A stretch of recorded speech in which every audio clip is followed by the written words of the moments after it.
नीतूचं व्यक्तिमत्व असं होतं की तो समोरच्याचा ताबा घेई.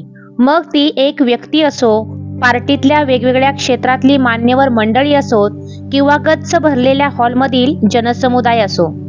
त्याचं मत चूक म्हणणारेही थेट त्याला सांगायचं धाडस करणार नाहीत. एखादा वादविवाद चाललेला असला तर त्या ठिकाणी मांडके प्रवेश करतील, एखादं असं निर्णायक विधान करतील की वाद करणाऱ्यांना 1 तास आपण निरर्थक बडबडीत घालवला असं क्षणभर तरी वाटेल. त्याच्या अशा व्यक्तिमत्वामुळे अगदी लहानपणापासून त्यांच्या संबंधात आलेल्या सगळ्यांना तो हुकुमशहा वाटायचा. भावंड, आई वडील, मित्रमंडळी, शाळेतला शिपाई ते शिक्षक, रुग्ण, त्यांचे नातेवाईक, मी व मुलं, त्याची सेक्रेटरी ते खुद्द बाळासाहेब, या सर्वांवर त्याची एक पकड होती. त्याच्या इच्छेविरुद्ध जाऊन एखादी गोष्ट करणं सहसा कुणाला शक्य होत नसे. बऱ्याच वेळा त्याच्या सांगण्याप्रमाणे मनाविरुद्ध किंवा अवेळी किंवा विशिष्ट प्रकारे एखादी गोष्ट करावी लागली याचा समोरच्याला राग येई.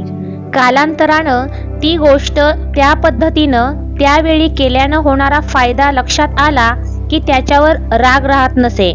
झाल्या प्रकाराबद्दल लोक त्याला माफ करून टाकत. त्याच्या हुकुमशाहीत हा मोठा फरक होता. सकृतदर्शनी प्रथम भेटीत त्याच्याबद्दल कितीही गैरसमज झाले तरी एकतर त्या गैरसमजांना तो जुमानत नसे, कारण स्वतः केलेल्या गोष्टीबद्दल त्याला क्वचित पश्चाताप वाटे. मी जे काही करतो आहे ते का बरोबर आहे ते मला माहीत आहे. समोरच्या व्यक्तीला ते कळेल न कळेल मला त्याची पर्वा नाही, ही त्याची वृत्ती होती. अमेरिकेवरून आल्यावर आम्ही एकदा माझ्या माहेरी गेलो होतो. त्याच्या बोलण्यात असा काही विषय येऊन गेला, कोणता ते आठवत नाही, पण मी पटकन बोलून गेले की तू अशक्य कोटीतील गोष्ट बोलत असतोस. यावर तो इतका चिडला की त्यानं तिथून पुढे 2-3 दिवस माझ्याशी काही संपर्कही ठेवला नाही.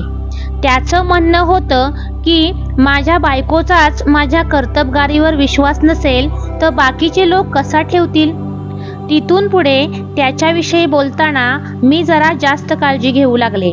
एवढं मात्र खरं की अगदी लहान वयात सुद्धा त्यानं जी जी स्वप्न पाहिली, जे जे संकल्प केले ते प्रत्यक्षात उतरवून दाखवले. आपण कुणीतरी मोठे आहोत, मोठे होणार आहोत याबद्दल त्याच्या मनात कधीही संदेह नव्हता. भांडण्याची एक खुमखुमी त्याच्यात कायम दडलेली. कुणाचं काही चुकलं, कुणावर काही अन्याय झाला तर सोडून देणं त्याच्या स्वभावात नव्हतं. तो रस्त्यानं चालताना रहदारीचे नियम काटेकोरपणे पाळायचा. दुसऱ्या कोणी मोडले की डोक्यात राख कालवून घ्यायचा. मग शिवीगाळ, भांडाभांडी, मारामारी ठरलेली. अशा वेळी आपण डॉक्टर आहोत, अनेक लोक आपल्याला ओळखतात याची पर्वा तो करायचा नाही. एकदा आम्ही हिंदुजा हॉस्पिटलला चाललो होतो. आमचा ड्रायव्हर प्रवीण गाडी चालवत होता. एका सरदारजीनं गाडी वाटेत वेडीवाकडी उभी केली होती. नीतूनं त्याला गाडी मागे घ्यायला सांगितली, पण तो ऐकेना. त्यानं खाली उतरून त्याच्या खाडकन 2 तोंडात ठेवून दिल्या. सरदारजीनं काही न बोलता गाडी मागे घेतली. गाडीत बसताना नीतू प्रवीणला म्हणाला, उद्यापासून गाडीत हॉकी स्टिक ठेवत जा, मारून मारून माझा हात दुखायला लागतो. यावर मी काही न बोलणं शहाणपणाचं ठरायचं. एकदा एक टॅक्सीवाला लेनची शिस्त मोडून वेडीवाकडी गाडी घुसवत होता.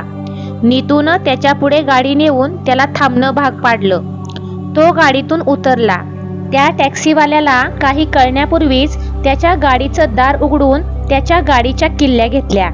आपलं कार्ड त्याच्या हातात कोंबलं आणि म्हणाला, ब्रिज कँडीला येऊन भेट. खाण्यापिण्यासाठी वेळ देण्यात त्याला कमीपणा वाटत असल्यासारखा तो वागायचा. कुठे पार्टीला गेलो की गप्पा गोष्टीत रमायचा. अगदी शेवटी आपली प्लेट घेऊन मध्ये घुसायचा. 2-4च गोष्टी घ्यायचा, परत आम्हालाही घुसवायचा. मला संकोच वाटायचा. ते त्याच्या गावी नसायचं. उलट आमचं जेवण अर्ध सुद्धा झालं नाही तर चला चला म्हणून घाई करायचा. त्याच्या चला चला या शब्दाचा तर मला भयंकर राग यायचा. वर आम्हाला सुनावायचा, तुम्ही लोक जेवायला जन्माला आल्यागत जेवत असता. त्याला पहिल्यापासून कमी झोप पुरायची. गाडीतून जाता येता एवढंच नव्हे तर 2 ऑपरेशनच्या मध्ये 21 मिनिटं तो अगदी गाढ झोपू शकायचा. परत जागा झाला की एकदम ताजातवाना असायचा. तो म्हणायचा, मी क्वालिटी झोप घेतो, तुमच्यासारखा लोळत नाही. त्याच्याबरोबर पायाला भिंगरी लावून फिरताना आज नाशिक तर उद्या अमेरिका असे आमचे जगाच्या पाठीवर कुठेही दौरे असायचे. शुक्रवारी कन्सल्टिंग करून रात्रीच्या फ्लाईटनं निघायचं. शनिवार रविवार कॉन्फरन्स करून सोमवारी पहाटे परत यायचं आणि ऑपरेशनला उभं राहायचं. असं कितीदा तरी व्हायचं. महिन्यातून 2-3 वेळा परदेश प्रवास घडायचा. अशा वेळी जेट लॅगमुळे मला त्रास झाला आणि मी दमून झोपले तर तो समजून घ्यायचा. परंतु त्याच्या कामाशी तुलना करताना आपण दमलो आहोत याची माझी मला लाज वाटायची. नुसतं बोलून तो थांबायचा नाही, तर माझं काही दुखत असेल तर तो छान रगडून द्यायचा. जुई चारुतालाही मसाज द्यायचा. लहानपणी काका आमचे पाय चेपून द्यायचे त्याची आठवण मला व्हायची. नीतू स्वतः खेळाडू आणि सर्जन असल्यामुळे कोणते स्नायू ओढल्यामुळे आपल्याला बरं वाटेल हे त्याला उत्तम कळायचं. माझ्या पाठदुखीची त्यानं कधी चेष्टा केली नाही. नीतू मी त्याच्या मनाविरुद्ध जरा जरी खर्च केला तरी भयंकर चिडायचा. त्याचं मी आजारी असतानाचं हळुवार वागणं आणि असं किरकोळ मुद्द्यावरून चिडणं यामध्ये जमीन आसमानाचा फरक असायचा. कित्येकदा त्याचं वागणं मला कोड्यात टाकून जायचं. आमच्या करिअरच्या सुरुवातीला जेव्हा आमच्याजवळ फारसे पैसे नव्हते तेव्हा साधं सिनेमाला जाणं किंवा बाहेर जाऊन खाणं याबाबत तो फार काटकसर करायचा. परंतु नॅशनल जिओग्राफिक सारख्या महागड्या मासिकाची वर्गणी मात्र तो फार पूर्वीपासून भरत होता. तसंच स्टॅम्प कलेक्शनचंही. पोस्टाची तिकीटं जमवण्याचा त्याला छंद होता. स्विस आणि ब्रिटिश स्टॅम्प कलेक्शनची मेंबरशिप त्यानं घेतली होती. त्याचं खरेदी करण्यामागचं तर्कशास्त्र तर मला कधीच कळलं नाही. मला ज्या गोष्टी महत्त्वाच्या वाटायच्या त्याबाबत तो मला मूर्खात काढायचा आणि स्वतः मात्र जाऊन काहीतरी डझनावारी वस्तू घेऊन यायचा. कधी कधी त्या स्वयंपाकघरातल्या वस्तू असायच्या, कधी साड्या असायच्या, तर कधी पहिल्या दिवाळीत घेतल्या तशा सोन्याच्या साखळ्या असायच्या. कॉन्फरन्सच्या निमित्तानं आम्ही दोघांनी बराच प्रवास केला. मला वाटायचं की आम्ही दोघांनी दिवसभराचं काम संपलं की रात्री छान डिनर घ्यावं, सर्व शहर बघावं. ज्या हॉटेलमध्ये आम्ही उतरलो असू त्यांच्याकडे चौकशी करून एखादी सिटी टूर घ्यावी. परंतु नीतूला यामध्ये पैसा आणि वेळ फुकट जातो असं वाटायचं. ज्या ठिकाणी आम्ही जायचो तिथल्या पेशंटशी तो सर्वप्रथम संपर्क साधायचा. पेशंटची पूर्ण माहिती, पत्ते त्याच्याकडे असत. तिथं गेलं की नीतू सगळ्यांना फोन करून अंदाज घ्यायचा. प्रत्येक ठिकाणी ज्यांना आमचं आगत स्वागत करण्यात आनंद वाटेल असे 2-3 लोक तरी भेटायचे. आम्ही त्यांच्याबरोबर त्यांच्या गाडीतून ते शहर बघायचो. मला ही गोष्ट पटायची नाही. मला वाटायचं की ते जसा आपल्यासाठी वेळ देतात तसा ते मुंबईला आले की आपल्याला देणं शक्य होत नाही. या मुद्द्यावरून आमचे बऱ्याचदा वाद होत. कॉन्फरन्सला गेलो की आम्ही पंचतारांकित हॉटेलमध्ये उतरायचो. तिथं खूप सुखसोयी असायच्या, पण नीतूला त्यांचा कधी मोह पडायचा नाही. तो हॉटेलमध्ये जाऊन झोपायचा तरी किंवा टीव्ही पाहत राहायचा. सकाळी ब्रेकफास्ट मात्र जेवढा जास्त करता येईल तेवढा करून घ्यायचा. म्हणजे नंतर कोणाकडे गेलो तर तिथं फार खायला नको किंवा आपल्याला खाण्यावर जास्त खर्च करायला नको. लोकांनाही डॉक्टर मांडके किती कमी खातात याचं कौतुक वाटायचं. मला मात्र 3-4 तासांनी खायला लागायचं. एकदा सिंगापूरला गेलो असताना मला भूक लागली होती. बाहेर जाऊन खावंसं वाटत होतं. नीतूची टाळाटाळ चालली होती. मी खूप आग्रह केल्यावर कोपऱ्यावरच्या कोणत्या तरी फास्ट फूडमध्ये जाऊया म्हणाला. ते ऐकून मी अजूनच चिडले. मी म्हणाले, आपल्याला आता भरपूर मिळतंय तर अशी काटकसर कशासाठी? आपली बहुतेक जेवणं कॉन्फरन्सेसमध्ये होतात. एखादं आपल्या पैशानं आणि तेही महागड्या हॉटेलात केलं तर काय झालं? त्याचं म्हणणं असायचं की जेवणावर 50 पाऊंड खर्च करणं मला पटत नाही आणि आवडतही नाही. मला मात्र वाटत राहायचं की चांगलं चुंगलं खाण्यासाठी मला जेवायला घेऊन जा असं सांगायची वेळ माझ्यावर का यावी. अशा प्रसंगांमुळे मी दुखावली जायची. अशा क्षुल्लक गोष्टींवर मी खट्टू व्हावं याचा त्याला भयंकर राग यायचा. आम्ही 95 साली युरोपला गेलो होतो. विंडो शॉपिंग करता करता मला एका दुकानात ॲम्बर कलरचा स्टोन दिसला. ॲम्बर ही मोठी प्रोसेस आहे. मला तो एकदम घ्यावासा वाटला. त्याची किंमत $3000 होती. तरीही मी तो घ्यायचा निश्चित केलं. नीतूनं मला विचारलं, परवा तू हिऱ्याचं कानातलं घेतलंस त्याची काय किंमत होती? मी म्हटलं, त्याची तुलनाच होऊ शकणार नाही. आम्ही इंग्लंडला असताना जुन्या बाजारातून टोपाज वगैरे घेत असू. ते स्वस्त पडायचे आणि मुलींना आवडायचेही. नीतूचं म्हणणं होतं की ह्या अशा दुकानातून हे दागिने सजवलेले असतात म्हणून त्यांची किंमत जास्त असते. दुसरीकडे कुठेतरी तेच दागिने स्वस्तात मिळतील तिथं घेऊयात. हे ऐकून मी दुखावले गेले. खरं तर वेगवेगळ्या कॉन्फरन्सेसमधून मी वावरले होते. कितीतरी प्रकारचे दागदागिने मी पाहिले होते. तिथं बायका खूप नटून थटून यायच्या. या सगळ्यात मला कधीच फारसा रस वाटला नव्हता. परंतु यावेळी मात्र तो ॲम्बर मला फार आवडला होता. त्याच्यावर माझं मन गेलं होतं. तो घेण्या एवढे पैसे माझ्याकडे नव्हते. नीतू बरोबर असताना माझ्याकडे पैसे नसले तर काही अडायचं नाही, कारण त्याच्याकडे भरपूर क्रेडिट कार्ड असायची. मी त्याच्याकडे पैसे मागितल्यावर तो म्हणाला, तू जर एवढं ठरवलंच आहेस तर घे, माझी काही हरकत नाही. तो हे ज्या सुरात म्हणाला ते मला अपमानास्पद वाटलं. माझ्या मनात आतापर्यंत कधीही न आलेला विचार येऊन गेला. मला वाटलं मीही बऱ्यापैकी पैसे मिळवते आहे, मग मला एखादी गोष्ट घ्यावीशी वाटली तर त्याची परवानगी घ्यायची वेळ का यावी? हे घेणं कसं योग्य आहे हे का सांगायला लागावं? त्यानं जर एखादा कॅमेरा घ्यायचा ठरवला असता तर मी त्याची किंमत बघितली नसती. घरात 8-10 कॅमेरे पडलेले असताना हा नवीन कॅमेरा कशासाठी असं म्हटलं नसतं. काहीही असो, तो सेट घेतलेला त्याला आवडलं नाही हे मला स्पष्टपणे जाणवलं. त्याचं बोलणं एकदम बंद झालं. परंतु तू हे घेतलंस हे बरोबर केलं नाहीस असंही तो म्हणाला नाही. तो पैसे देऊन मोकळा झाला. जेवणासाठी म्हणून आम्ही एका पिझ्झा शॉपमध्ये गेलो.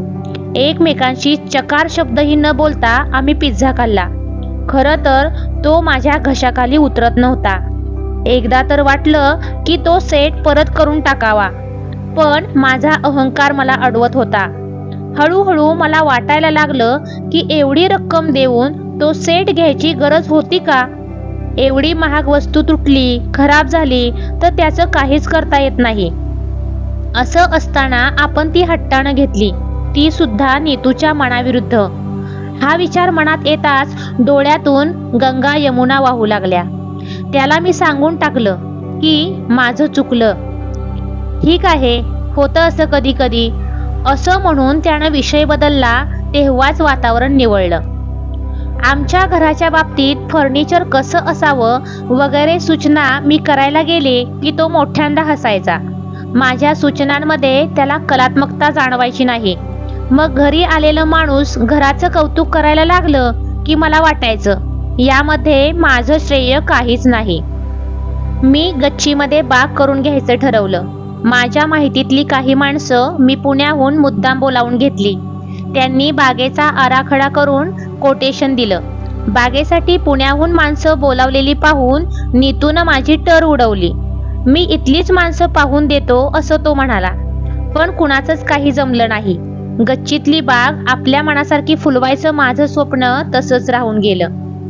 गोष्टी जमवायचा नीतूला नाद होता. कलात्मक वस्तूंची आवड होती.